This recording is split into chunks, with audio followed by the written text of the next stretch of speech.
کہ بعض لوگوں کے دماغ پر بھی جادو کیا جاتا ہے۔ کہتے ہیں کیا یہ حقیقت ہے؟ آپ اس کی وضاحت فرمائیں کہ کیا دماغ پر بھی جادو ہو سکتا ہے؟ کہتے ہیں اگر ہو جاتا ہے تو آپ اس کا قرآن و سنت سے علاج بھی بتائیں، رہنمائی کریں۔ میرے بھائی، سب سے پہلی بات تو یہ ہے کہ جادو جو ہے وہ برحق ہے، وہ کبھی بھی کسی پر بھی کیا جا سکتا ہے۔ دماغ پر جادو کرنے کے بارے میں سب سے پہلی میں دلیل دیتا ہوں۔ اللہ تبارک و تعالیٰ کے قرآن میں ایک واقعہ موجود ہے جو جادوگروں کا اور حضرت موسیٰ علیہ السلام کا۔ جب جادوگروں نے وہ رسیاں پھینکی تھی، رسیوں پھینکنے کے ساتھ ساتھ انہوں نے جو دیکھنے والے تھے ناظرین، حضرت موسیٰ علیہ السلام سے لے کے جتنے لوگ وہاں موجود تھے، جو مجمع لگا ہوا تھا، ان لوگوں نے کیا کیا تھا؟ ان کی سوچ پر جادو کر دیا تھا کہ ہیں یہ رسیاں، قرآن نے کہا ہے وہ تھی رسیاں، لیکن نظر کیا آ رہا تھا بھائی؟ نظر آ رہا تھا کہ وہ کیا ہے؟ سانپ ہے۔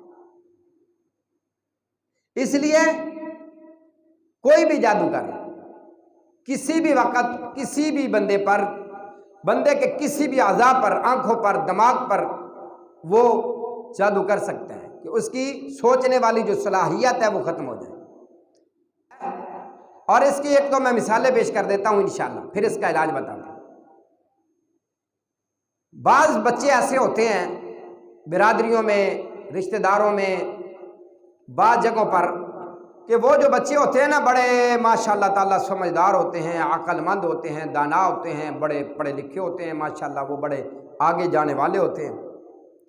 اب حاسدین جو ہوتے ہیں نا، ان سے وہ برداشت نہیں ہوتا۔ پھر ایسے حاسدین وہ اس بچے کے دماغ پر جادو کر دیتے ہیں۔ جو بچہ پہلے پڑھنے والا تھا، وہ پڑھائی سے بالکل ایک منٹ کے لیے بھی وہ دور نہیں ہوتا تھا، شوق سے پڑھتا تھا۔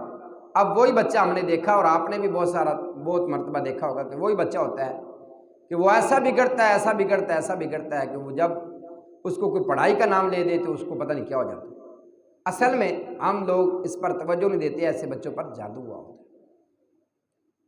اور ایک اور بات میں مثال دیتا ہوں، بعض رشتہ داروں میں ایسی بیٹیاں ہوتی ہیں جو ماشاءاللہ بڑی سمجھدار، عقل مند، دانا، پڑھی لکھی ہوتی ہیں۔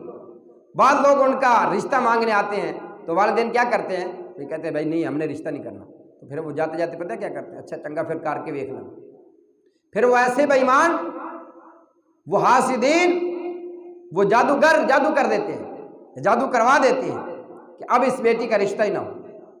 ہم نے کئی مرتبہ دیکھا ہے، پھر اس کے والد کے ذہن پر ایسا جادو ہوا کہ وہ ساری زندگی بچیاں یا بچے بیٹھے بیٹھے بوڑھے ہو جاتے، لیکن اس کے والد کے سامنے جب بچوں کا رشتوں کا نام لیا جاتا ہے تو وہ ناراض ہو جاتا ہے، وہ جھگڑا شروع کر دیتا ہے، گالیاں دینا شروع کر دیتا ہے۔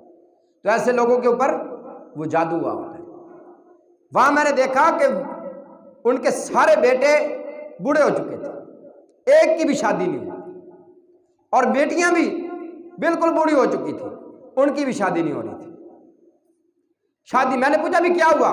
کہتے ہیں کہ جب بزرگ زندہ تھے نا، اس وقت کچھ لوگوں نے رشتے مانگے کہ ہم آپ کے ساتھ رشتہ داری کرنا چاہتے ہیں، لیکن جو ہی وہ ہم نے رشتے نہ کیے پھر پتہ نہیں کیا ہو گیا۔ وہ بزرگ جب تک زندہ رہے تو انہوں نے کبھی بیٹے یا بیٹی کے رشتے کا کوئی نام لیتا تھا نا تو وہ ان کے ساتھ گالی گلوچ، لڑائی جھگڑا شروع کر دیتے تھے۔ اس لیے جب وہ بزرگ فوت ہو گئے تو اب یہ بوڑھے ہو چکے ہیں تو اب ان کا رشتہ ہی نہیں ہو رہا۔ تو کیا ہے؟ اس کو جادو کہتے ہیں، ایسے جادو ہو جاتا ہے۔ تو اس کا علاج کیا ہے؟ اب اس کا علاج بھی سماعت فرما لیجیے، بڑا زبردست علاج ہے انشاءاللہ۔ آپ کریں 21 دن تک آپ یہ عمل جاری رکھیں، انشاءاللہ تعالی یہ مسئلہ حل ہو جائے گا۔ کیا ہے؟ سن لیجیے، یہ ہے کہ آپ نے ہر روز صبح نماز کے بعد 7 مرتبہ اعوذ باللہ بسم اللہ کے ساتھ سورۃ الفاتحہ پڑھنی ہے، اور اسی طریقے سے 5 مرتبہ یا 7 مرتبہ یا 11 مرتبہ جتنی بار بھی ہو سکے سورۃ المومنون، اس کی آخری جو 4 آیات ہیں وہ پڑھنی ہے۔ وہ یہاں سے شروع ہوتی ہیں افحسبتم انما خلقناکم عبثا وانکم الینا لا ترجعون فتعالى اللہ الملک الحق لا الہ الا هو رب العرش الکریم ومن يدعو مع الله الها آخر لا برهان له به فانما حسابه عند ربه انه لا يفلح الكافرون وقل رب اغفر وارحم وانت خیر الراحمین.